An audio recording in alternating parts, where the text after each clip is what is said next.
Okay, Assalamualaikum dan salam sejahtera. Okay, hari ni bersama saya lagi admin Buaya Jinak. Okay, ni kita ada kat highway lah, dekat tepi jalan.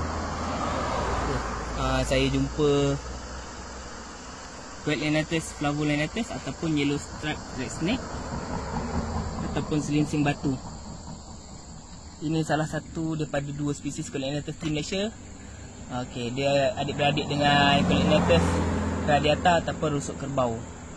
Okey, cara untuk kenal spesies ni, kita boleh tengok line kat tepi mata dia dan garisan hitam di atas badan dia. Di samping ada warna lebih kurang keemasan. And then daripada tengah badan ke hujung ekor akan jadi gelap ataupun kehitaman. Okay, spesies ni dia agak susah sikit nak jumpa dekat kawasan perumahan, tak macam rusuk kerbau.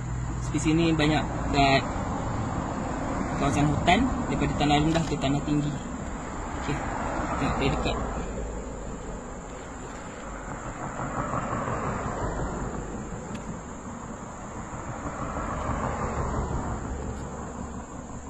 Okay.